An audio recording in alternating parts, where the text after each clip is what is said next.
Évidemment, nous sommes à 3 semaines de cette date fatidique du 19 décembre. Quelle va être l'attitude, selon vous, dans ces 3 dernières semaines du président? Vous savez, c'est triste d'abord pour notre pays, parce que normalement, on devait avoir notre élection présidentielle le 27 novembre 2016. Et je suis arrivé le même jour aux États-Unis, d'abord pour féliciter aussi le peuple américain, parce qu'il y a eu une élection aux États-Unis où il y aura un nouveau président qui va prendre le pouvoir en 2017. Il y a le président partant aussi qui est là, le président Obama, qu'il faudrait féliciter. On voit vraiment le fair play. C'est ce qui n'existe pas dans notre pays. Le président Kabila a tout fait pour ne pas organiser l'élection présidentielle, mais j'espère, il reste encore 3 semaines, le président Kabila peut sortir par la grande porte en laissant la démocratie avancer dans notre pays, en laissant la première alternance au peuple congolais et suivre la voie du peuple congolais, parce que la voie, c'est le respect de notre Constitution. L'un grand inconnu, finalement, puisqu'il n'y aura pas d'élection et constitutionnelle à partir du 20, c'est de savoir si finalement, qui va assurer cette transition vis-à-vis de nouvelles élections. Est-ce que vous seriez favorable au fait que le président Kabila puisse rester un peu plus au-delà de ce terme du 19 décembre si des élections sont organisées rapidement? Vous savez, ce n'est pas Moïse Katumbi de décider si le président Kabila doit rester. La Constitution est très claire sur ça. C'est pour cela. Pour sauver le pays, la CENCO est en train de consulter le Rassemblement et les autres forces vives de la République et la majorité présidentielle pour avoir un compromis. S'il n'y a pas de compromis, nous allons faire respecter la Constitution. C'est la clé même de notre pays. Donc le 19 décembre, le président Kabila ne sera plus président de la République. Et ça, c'est dans toutes les provinces de la République démocratique du Congo.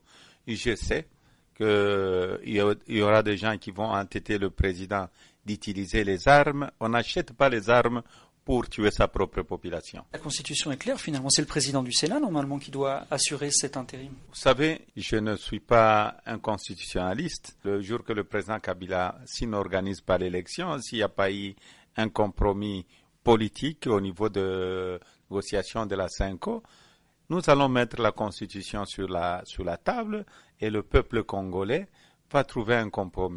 Que pensez-vous de la nomination de ce Premier ministre, Sami Badibanga? Vous savez, d'abord, je ne veux pas parler du Premier ministre. Aujourd'hui, je voudrais parler de l'accord. Parce que ici, il y a les négociations de la CENCO. Le président Kabila venait de nommer le Premier ministre. Est-ce qu'il vient de nommer le Premier ministre pour arrêter les négociations avec la CENCO, pour faire respecter notre Constitution? Moi, je crois que c'est un morceau très difficile. Il pouvait bien laisser l'ancien Premier ministre parce qu'il reste que 3 semaines maintenant pour la fin du mandat du président Kabila. Donc selon vous, c'est quoi? C'est une nomination inutile? Il est le chef de l'État jusqu'au 19 décembre. S'il a décidé de nommer un Premier ministre jusqu'au 19 décembre, c'est le choix du président de la République. Sauf arrivé le 19 décembre, là, il n'y aura plus le choix du président de la République s'il n'y a pas une solution négociée. Je ne veux pas entrer dans des polémiques parce que je ne suis pas mandaté de parler des l'IDPS. Nous sommes ensemble avec l'IDPS dans le rassemblement. Je crois l'IDPS a fait un point de presse hier et Sami Badibanga, c'est aussi un ami à moi. Donc c'est quelqu'un que je connais. Le plus important pour moi, c'est la première alternance au pouvoir. Nous devons respecter la Constitution parce que nous serons jugés par le peuple congolais.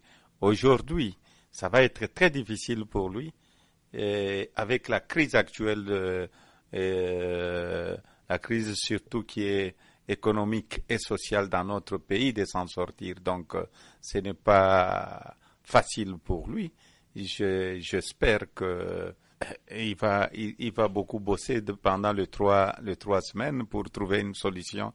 Qu'est-ce que vous dites aujourd'hui au monde, et notamment ici aux États-Unis, sur l'après 19 décembre? Que va-t-il se passer s'il n'y a pas d'accord? Vous savez, je privilégie d'abord le dialogue avec la CENCO.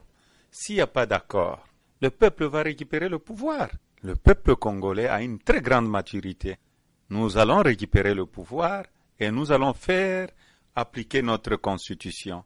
Parce que le président Kabila, si la Cinco échoue, on n'espère pas que la Cinco va échouer. Si le président Kabila ne veut, en ce moment-là, personne ne peut nous condamner. Nous allons libérer le pays. Le peuple congolais va libérer le pays. Nous n'allons pas accepter qu'un groupe d'individus s'éternise au pouvoir, continue à maltraiter le peuple congolais. Le peuple congolais a besoin de vivre librement et tranquillement. Est-ce que le sang soit versé, le sang des Congolais? Vous savez, on veut éviter le sang. Je suis un homme très pacifique. Nous voulons éviter le sang. Le sang a beaucoup coulé, surtout les 2 dernières années. Et qui est l'auteur du sang qui coule? Aux Congolais de me répondre.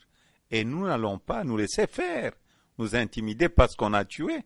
C'est pourquoi nous demandons des sanctions, que l'Union européenne puisse accélérer, que les États-Unis accélèrent sur les sanctions et l'ONU aussi puisse renforcer. Donc, si on peut renforcer aussi le mandat de l'ONU pour sécuriser la population congolaise. Quand allez-vous rentrer en RDC? La dernière fois que nous nous sommes parlé, c'était en juillet. Vous deviez rentrer quelques jours après Étienne Tshisekedi. Vous êtes toujours hors du territoire congolais. Quand allez-vous rentrer? Je devais normalement rentrer avec le président Tshisekedi ensemble. Et je crois, si je suis resté ici, parce que j'avais un grand travail à faire, parler avec tout le monde de la communauté internationale, voyager dans beaucoup de pays pour trouver une solution pacifique, pour avoir un appui. Je crois le résultat, on le voit, mon travail que je suis en train de faire au niveau du rassemblement pour faire la diplomatie du rassemblement contre les gens du pouvoir qui ont échoué de faire leur diplomatie parce qu'ils n'ont pas de raison de rester au pouvoir. Donc pour moi, tout est possible. Le peuple congolais doit être très attentif pour le 19 décembre si le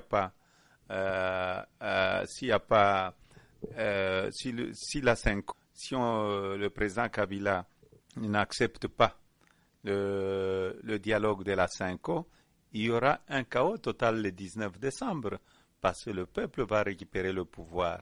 Et j'espère, je serai parmi la population congolaise. Donc pour le moment, point d'interrogation sur la date. La date de mon retour est pour bientôt. Je ne voulais pas aller pour bloquer les négociations avec la Cinco pour qu'il puisse y avoir de troubles. J'attendais, je suis un homme de parole, mais j'attends bientôt si on peut trouver une solution pacifique au niveau des négociations de la Cinco, qu'on puisse trouver une solution au courant de cette semaine. S'il n'y a pas de solution, mais nous allons commencer à parler pour le départ du président Kabila. Jusque-là, on n'a pas encore parlé. Nous allons commencer bientôt à parler et à expliquer à la population le bien fondé. La population, elle est déjà bien sensibilisée. Elle sait qu'elle a beaucoup souffert. Elle a besoin d'un changement.